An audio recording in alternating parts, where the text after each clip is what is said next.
Our guest today is author Marc, a friend of our Rotary Club member, Danielle Delagala. Marc, thank you for being here and taking the time with us. Oh, thanks for having me. Marc, you are an author in the context of why we're talking today. Tell our club about the Princess Fables. The Princess Fables is a collection of 11 short stories that I used to tell my daughter when she was very young, because what happened was she was an extremely happy little child, but coming home from her first day of first grade, she was really upset. And I went to her and said, "Taylor, what's wrong? You usually love school, you love teachers, you love being in that environment." She goes, "Yeah, but they're making me learn all day." And she started crying. And so she really didn't want to wake up in the morning and go to school. So I'd go and wake her up and I'd say, "Taylor, come on, you have to get up, you have to go to school." And she'd say, "No." And I go, "Did I ever tell you the story of the princess who always said no?" She'd go, "No." So I'd make up a story about a princess who said no all the time. By the time I was done with the story, she was dressed and ready for school, and she forgot that she didn't want to go. But the next morning would be the same thing. I would go and wake her up and say, "Taylor, you have to get up and go to school." And she'd hide under the covers. And I go, "Taylor, did I ever tell you the story of the princess who hid under the covers?" She'd go, "No." So I'd make up another story of another princess who hid under the covers. And that went on and on for a few weeks. And they were all whatever she would say to get out of going to school in the morning, I would turn into a princess fable. So it would be the princess who always said, "I don't wanna," or the princess who was scared, or the princess who ran away, or something like that. So they were all stories like that. And years later, she was older, and I didn't get to see her for a long time. So I decided to write down the stories because I missed her, and I wanted to. It was a way of like keeping us closer together. So I wrote them all down, and I found this amazing illustrator because I wanted him to look like old-fashioned fables, and so I found this guy who did amazing pen and ink drawings, and he did beautiful drawings for each of the princesses. And it took quite a while. It took me about a year or so to write. It took him we worked together for another year and a half while he did the illustrations. And he actually won an award for his illustrations, a global ebook award for silver medal for best illustrations of a children's book, like last year's. The book itself's won a lot of awards. Now, it's different princesses for each tale. Correct. It's not a princess who wakes up each day and has a different... No, it's not really about waking up. It's not really about my daughter. It's just that was the impetus for it. Now, what the way you phrased the books, at least through your website, is this. One of the ideas is to give little girls the dreams of being princesses, but obviously it has a wider audience, including the little boys. It does. We get almost as many boys buying the book as we do little girls. I think it's not until around 5th grade or so that boys really care that much. They're all stories, they're all interesting, they're all things to learn. They all have a little lesson to them, nothing too heavy, but it's all little lessons that you can learn something from. It's all stories that you can learn stuff from. So. Have you added more since the original early childhood ones that you had written down? Have I added more to that book? Well, more princesses with different issues. I write about princes and princesses in fables all the time now. So I do that continuously. You're based in New York, right. But you're here with us in California for a few days for a fairly specific reason. What are you doing with this trip? And this is how Danielle got to know you. Right. I make it a point to travel around the country, and specifically to California, because my publicist is there, and she found the first school that brought me in. So what I do is I travel around the country, and I visit elementary schools and read to them and talk about writing and share my stories with them, and I keep coming back over and over again. So it's the second time I've been to Danielle's school, or will be next week, and some of the schools I've been to 3 or 4 times. I feel like that's what I'm supposed to be doing. I've read to over 7,000 children now in the last little over a year and a half maybe. And it's a way of building my audience, I guess, in a way. But also, I make a point to talk about the writing process and reinforce some of the things that the teachers are already telling them. And they really appreciate that, and I think it's a good thing to get kids starting to write and what some of the process is and some of the disciplines are, and so that they feel like it's not overburdening them. A lot of kids just want to write something and hand it in, and I talk to them about rewriting. I talk to them about what do you do when you're blocked, how to avoid that kind of thing, and make it so that when they are given not necessarily criticism, but when they're given notes on writing or what to do, that they don't look at it as a negative thing. They look at it as an advantage to make their stories or their writing better. So where have you been around the country other than California?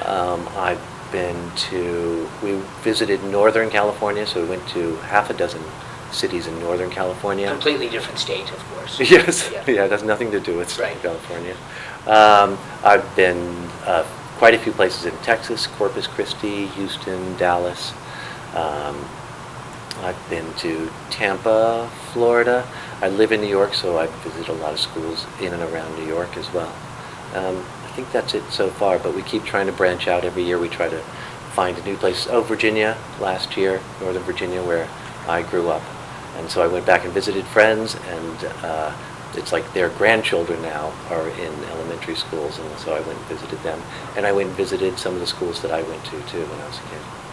I wonder if you have any plans to have the book translated and sent to other countries. I don't have plans to, but if any would come up and say I could translate it for you, I would love to do that. I think it would. I would love to get it in. I think in England and Australia, it actually might do better since they have royalty or they're used to it, and I think the French are really big on fairy tales and fables, so I think it would do well there. I think it would do well in a lot of places, maybe more so than the United States even. I'm required by my clubmates to mention we have royalty here. They're called the Los Angeles Kings, but right. I won't go there. I'll get yelled at by our club. Now, you mentioned Texas. There's a different connection to Texas. So the other category I want to ask you about is something called the Royal Fables. Correct. Tell us about that, and then we'll get to where that goes. Okay. My second book started really because my publicist, Alana, is from Texas. And when we first started working together, she said, well, you know, as part of the social media, the only way you're going to be able to grow is you have to stay up with social media all the time. You're going to have Facebook accounts. You're going to have to tweet every day. And I said, I'm really not comfortable with talking about the weather or what I ate today or anything like that. So if we're going to do that, let's find something that's worthwhile, something where we can give back, and so that we have something important to talk about, something to share all the time.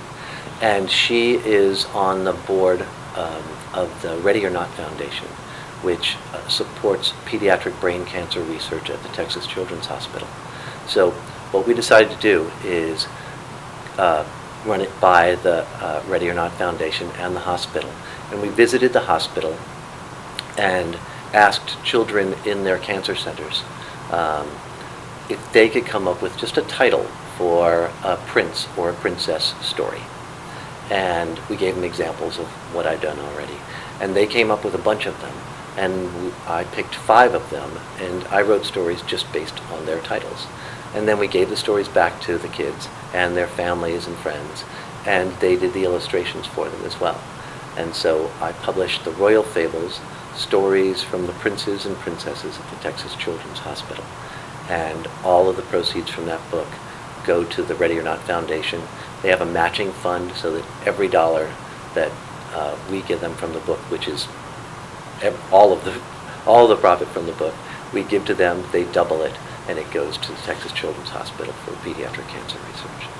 Now, do you read from that one as well as Princess on your tour? I do, and I make sure to talk to kids about how that process came about and how it's important to give back and how you can give back.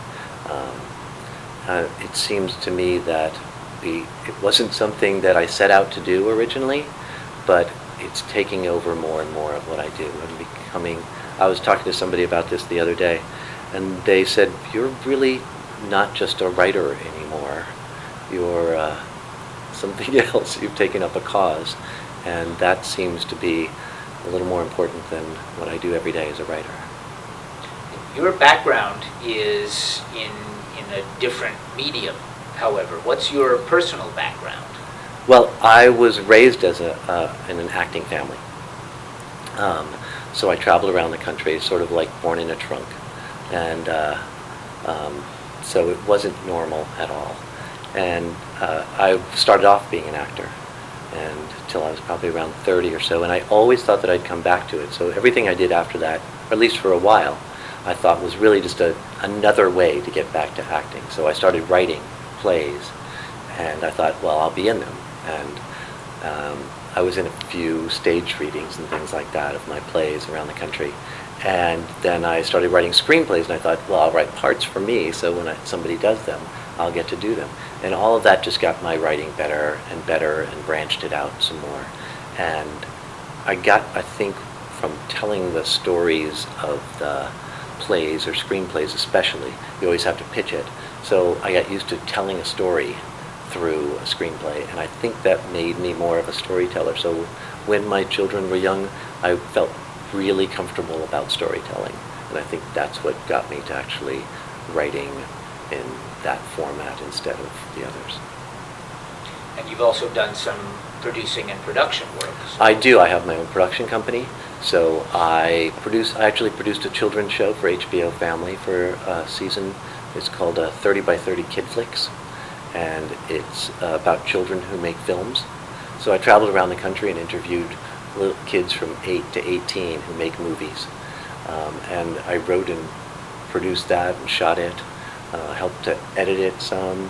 I did like a lot of different things in that. And I produce commercials and videos, marketing tapes, sales tapes, things like that for a lot of cable companies mostly.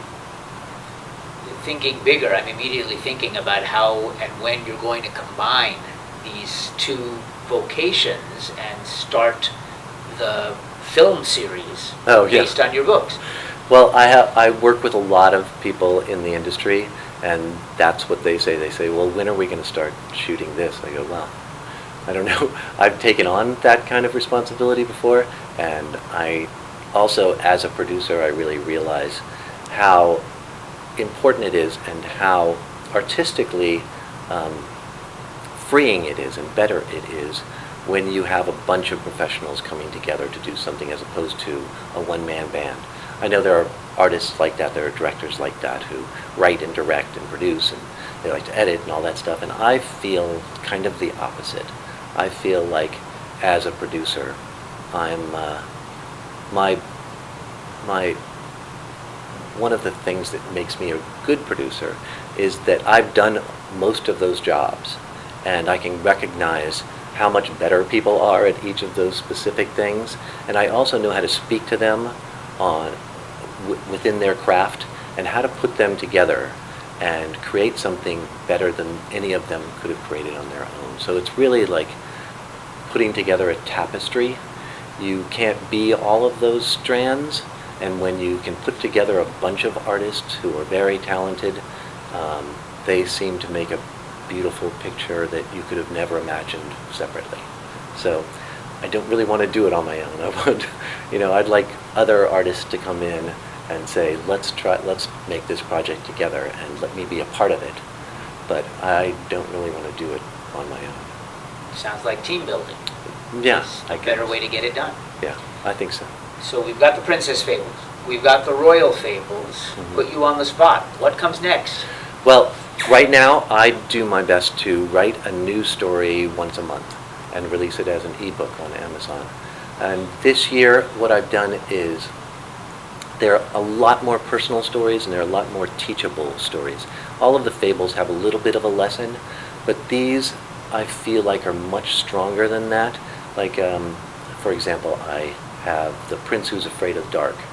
So it's not just about a little kid who's afraid of the dark, it's for all children to take a look at what fear prevents them from doing, what it stopped them from doing, when do you have to face your fear, and when do you have to go beyond it, and how important that is. And once you've gone beyond it, once you've faced it and done something about it, does it disappear, or is it always going to be there and you just have to be afraid and do it anyway?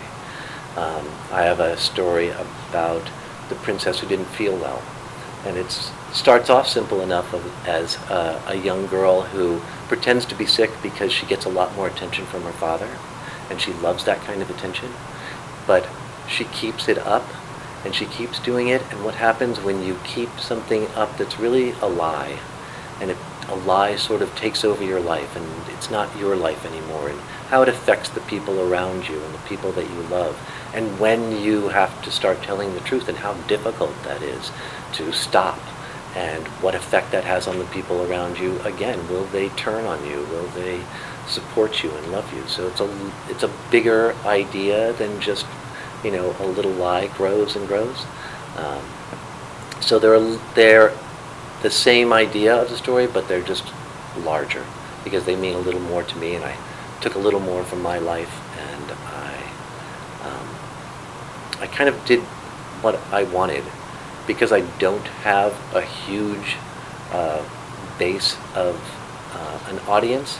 There's nobody saying, and there's no publisher saying, well, you wrote like this, we need this story. We need exactly this for this audience, this age.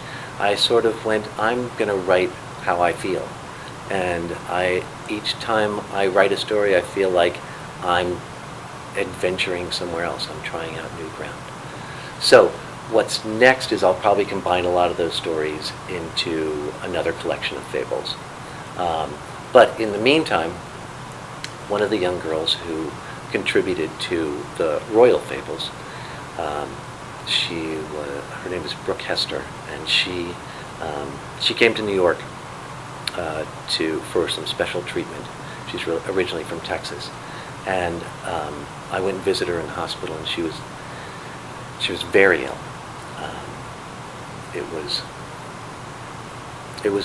I sat with her father for like an hour or so in the room because she couldn't sit up. She wasn't conscious at all. And when she finally did sit up, I said, hey, Brooke, I came to see you. I thought maybe I'd read some of my new stories to you. And she said, really? I thought you came so I could give you some ideas. And I said, okay, let's do that. And she said, would you write a story called The Princess and the Parakeet? And I want the parakeet to be all white except for golden feathers on its head, and that the parakeet was turned into a bird by a evil sorcerer who's jealous. And I went, okay, I'll write that story for you. And as it happened, she was very ill, so I tried to write the story as quickly as I could because I knew she wouldn't be around for very long. I could tell because we're very good friends with her mother, and she started posting on Facebook more about the quality of care she was getting as opposed to solutions or cures. And as it turned out, she didn't live long enough to see the story finished. So what I did was I made her the princess in the story. I made it a little more about her, and I included all of her family members as characters' names. And I just finished that recently, and I think it turned into a much longer story, so I think that'll be my next book. I think I'll do a Kickstarter campaign for it and try to raise a little money, because hardcover books, you can't really do print on demand, and as a self-published author, that's kind of the way I have to work. So you can't do that. You know, if you have a publisher, they publish like 10,000 books. That's how they can sell them so cheaply, or at least make money on them. For me, I'm going to have to do the same thing. I'm going to have to publish, create 1,000 or 5,000 books just to make it affordable to sell. So that takes a lot of money. I think I'll have to raise a little to design the book and design a hardcover that's worthy of them. And again, she had her own foundation, Brooke did. So some of the proceeds from the book will go toward her foundation. So as you can see, I'm not great in the marketing part, but it does seem like what I do has taken a turn. I'm not just an author anymore. What is the one message you want a child who reads your book or hears stories from it and hears from you in one of the elementary schools, when they go home at the end of that day, when they're finished reading the book, what's the message you want that child to have? I think it's that they can do things on their own. That I've always said that my stories should be for children who want to create their own happy endings. These aren't princes or princesses who wait for somebody else to solve their problems. They have to fight through difficult things in order to be better people. So I think that's pretty much the message. Marc Clark, formerly an author, now apparently an author with at least one or two causes. Yes. Thank you very much for your time. We've learned a lot. We're glad you met Danielle and she sent you to us, and thanks for being with us today. I'm glad to. Thanks for having me. I appreciate it.